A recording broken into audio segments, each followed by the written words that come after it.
Before you open your mouth to the world, you must first open your mouth to your soul.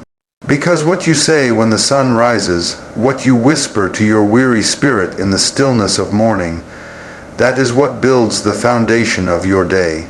You don't just wake up into a routine, you wake up into a battlefield, and the first words you speak are not casual, they are your weapons. Your declarations in the morning determine the direction of your day. If you start your day in defeat, you'll walk like a victim. But if you start your day in power, you'll walk like a victor. Your words are not just noise, they are spiritual architecture.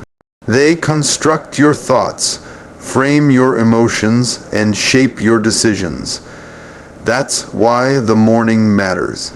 That's why before the texts, before the emails, before the traffic and the tension, you must stand in the mirror of your own truth and declare who you are and what this day will be. You must speak from your spirit to your situation. You must prophesy to your potential. You must command your atmosphere. Because the enemy knows if he can hijack your language, he can hijack your mindset. And if he can hijack your mindset, he can delay your destiny. You cannot afford to be casual with your confession. You cannot roll out of bed and fall into your day without setting your intention. Speak it even when you don't feel it. Declare it even when you don't see it. That's called faith. That's called dominion. That's how you take control of the tone of your life. Because you may not be able to control what happens asterisk to asterisk you today, but you can absolutely control what you say asterisk to asterisk yourself. You've got to wake up and tell your soul who's in charge. Tell your anxiety, I will have peace. Tell your fear, I will have faith. Tell your doubt, I am still chosen. Don't wait for the world to affirm you. Affirm yourself in the presence of the one who made you. Remind your spirit that this day has purpose, this day has promise, and this day will not be wasted. Your declarations are your direction. If you want to go higher, talk higher. If you want to break cycles, speak freedom. If you want to see change, speak change, because your day listens to your voice. Your morning listens to your authority. So speak life, speak strength, speak strategy, and watch how your life starts moving in the direction of what you declare. You don't have to wait for a breakthrough to speak like a conqueror. Speak like one, and the breakthrough will come. You don't have to wait until the weight lifts to declare that you're strong. Speak strength, and your soul will rise to meet your words. That's why every morning is not just a beginning, it's a battle cry. Speak right, and you will step right. Declare it, and you will dominate it. Your day is waiting for your voice. Use it. Before you can do anything that matters, you've got to know who you are. Because when you don't know who you are, you'll spend your life chasing titles, applause, affirmation, and things that were never meant to define you in the first place. Your activity must come from your identity. Otherwise, you'll be performing for acceptance instead of living from confidence. You've got to start every day by anchoring yourself in the truth of your being, not the noise of your doing. So many people are busy but not fulfilled, accomplished but not aligned. They've built lives that look impressive on the outside but are crumbling on the inside because they never took the time to get rooted in who they are without the job, the status, the followers, or the paycheck. But listen, you were somebody before they noticed you. You had value before the title. You were anointed before the opportunity. You were chosen before you were even born. When you rise in the morning, you've got to look in that mirror and say, I am not what I do.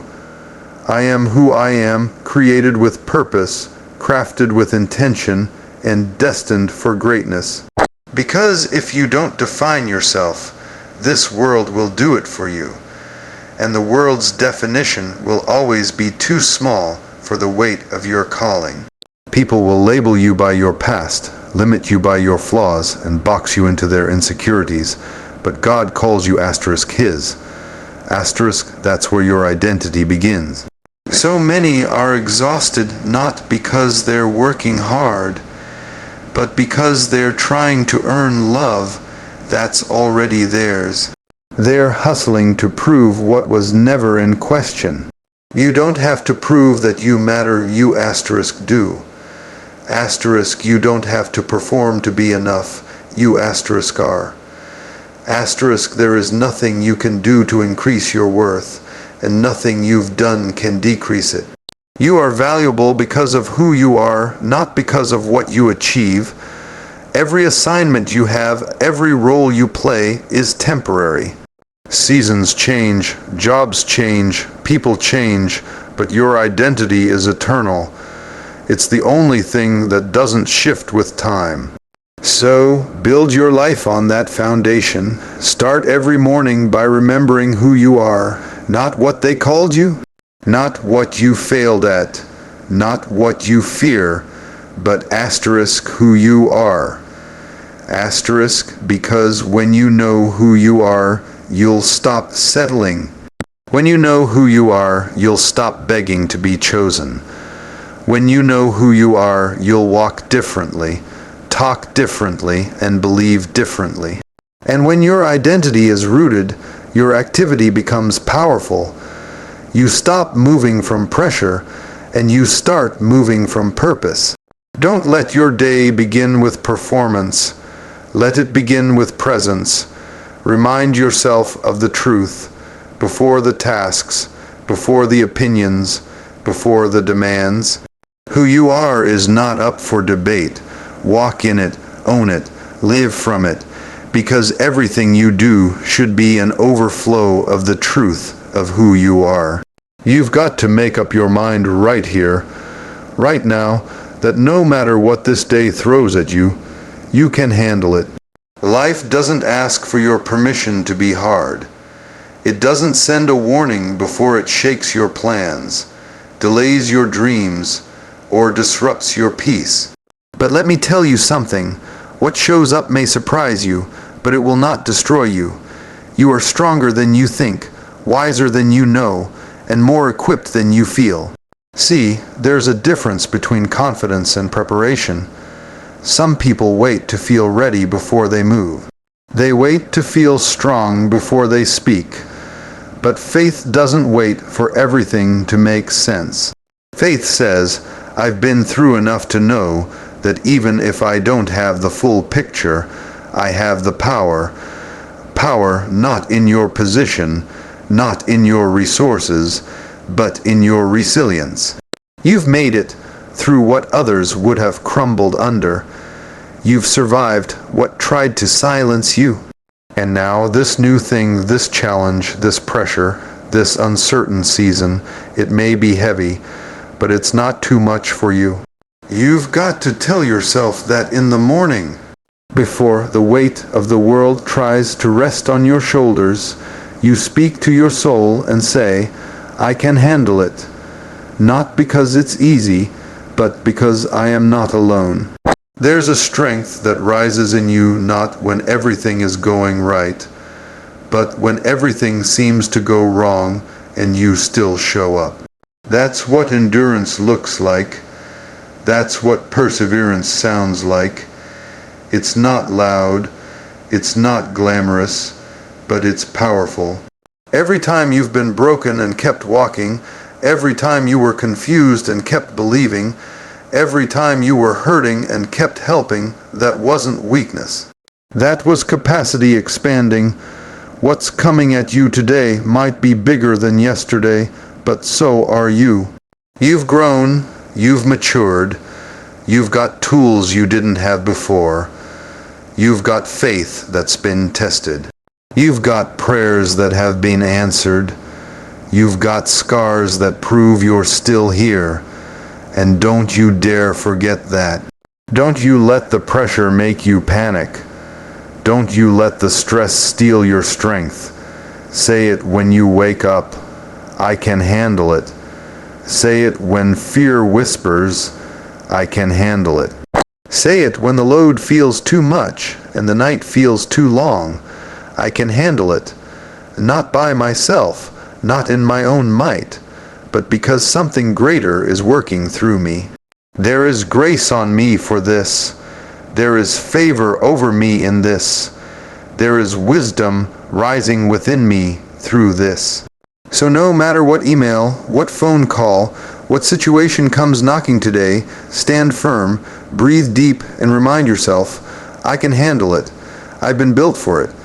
I've been prepared for it. And by the end of this day, I will still be standing. You've got to understand something about worth. It's not earned. It's asterisk intrinsic. Asterisk, you don't have to perform for it, buy it, beg for it, or dress it up to convince anybody.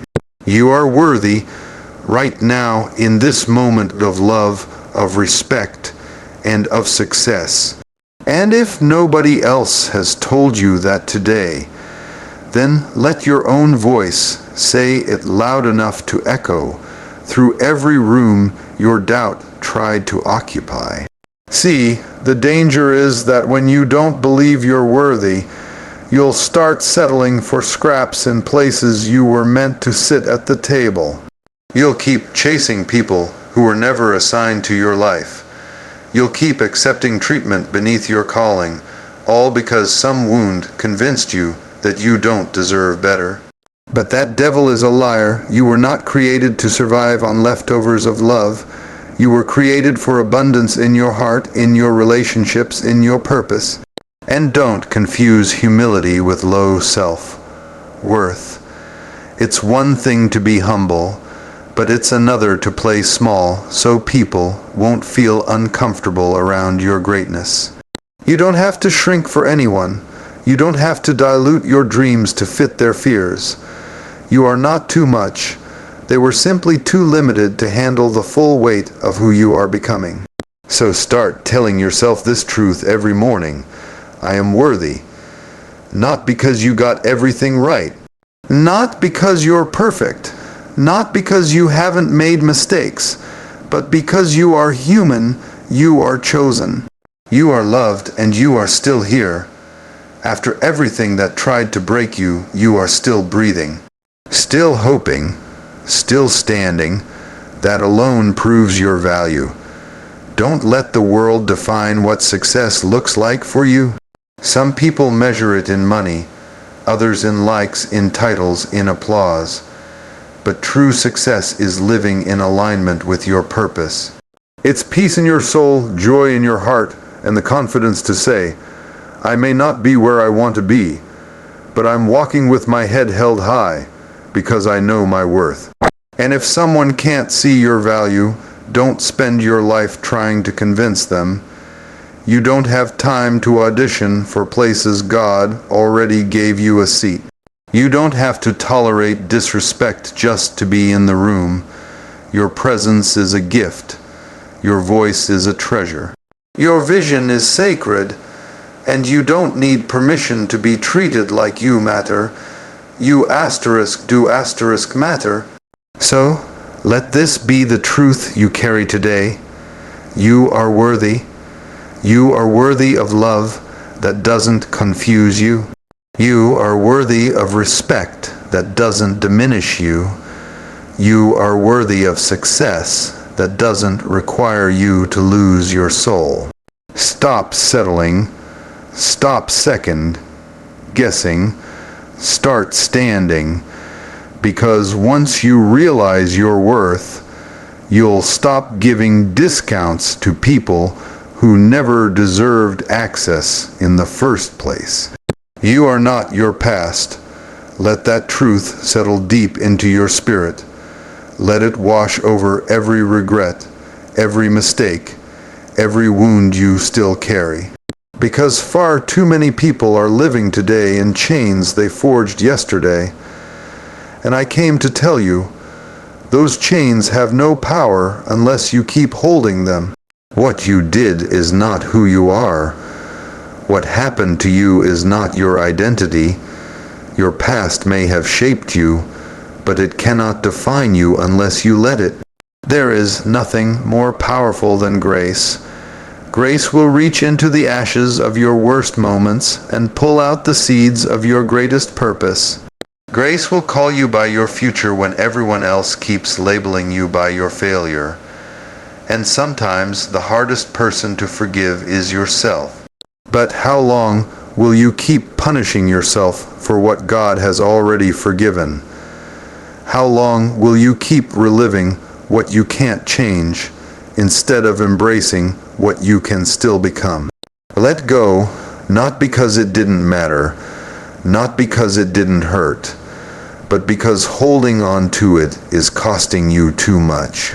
It's draining your joy, it's hijacking your peace, it's poisoning your relationships, it's limiting your vision. And hear this, the enemy would love for you to stay stuck in shame. He'd love for you to believe that because you failed once, you're a failure. But there's a difference between falling and being finished. You fell, yes, but you got up. You stumbled, but you didn't stay down. That means there's still purpose in your breath.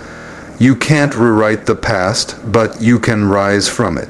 You can grow from it. You can testify because of it. Stop hiding the very thing that might help someone else find their healing. What broke you yesterday might bless someone else tomorrow. If you're willing to walk in freedom and stop letting your history hold your destiny hostage. You see, there's a version of you that only emerges through brokenness, through the tears, through the trauma, through the truth you didn't want to face.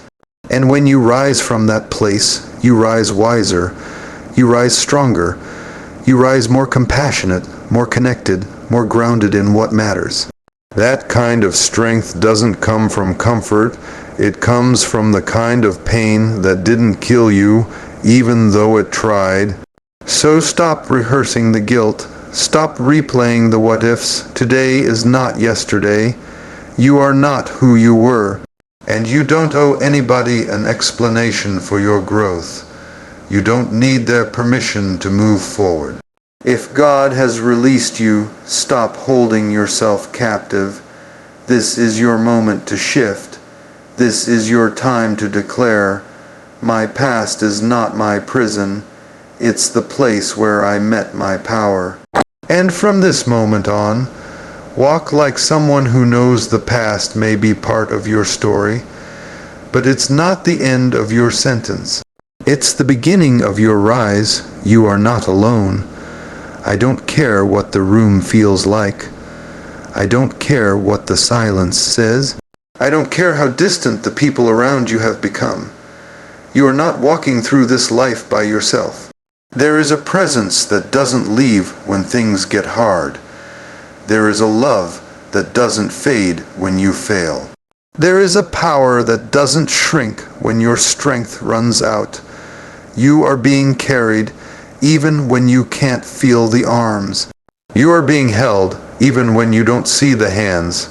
Sometimes the enemy tries to isolate you by convincing you that no one understands, that no one sees you, no one hears you, no one cares. But that is a lie, because in the shadows of your pain, in the depth of your uncertainty, there is one who's closer than your breath, whispering, I've never left you. Even when your tears hit the pillow, even when your prayers feel unanswered, even when your plans fall apart, you're still not abandoned. The presence of storms does not mean the absence of God. In fact, some of the strongest encounters happen in the middle of chaos. That's when your ears open. That's when your heart softens. That's when you realize you're not sustaining yourself. You're not making it because you're so tough. You're making it because grace is walking with you. Peace is guarding you. Favor is following you, and provision is showing up, sometimes in places you never expected. Don't confuse silence with absence. Sometimes God is working behind the scenes, moving people, shifting circumstances, aligning timelines, all to prepare you for something bigger than your understanding can handle right now. And just because He's not loud doesn't mean He's not present. He doesn't need to shout to show up. Sometimes He just holds you quietly until the storm passes. You've got to remind yourself of that in the morning, before the fear creeps in, before the doubt takes root. Before the pressure builds, wake up and declare, I am not alone. Say it until your mind believes it. Say it until your heart settles into it. Say it until your soul starts to rise above the heaviness of the day. Because walking with that awareness changes everything. You move with courage. You speak with boldness. You love without fear, because you know you're not walking into any room or any battle by yourself. And when it gets too much, when the weight feels unbearable, you don't have to fake strength. You can lean. You can cry. You can pause and still be powerful, because the one who walks with you doesn't expect perfection. He just asks for trust. So lift your head today. Square your shoulders and walk like someone who knows you're backed by heaven. You're not walking alone. You're walking with purpose, guided by presence, and covered by a promise that says, I will never leave you nor forsake you. Believe that. Hold on to that. Walk in that.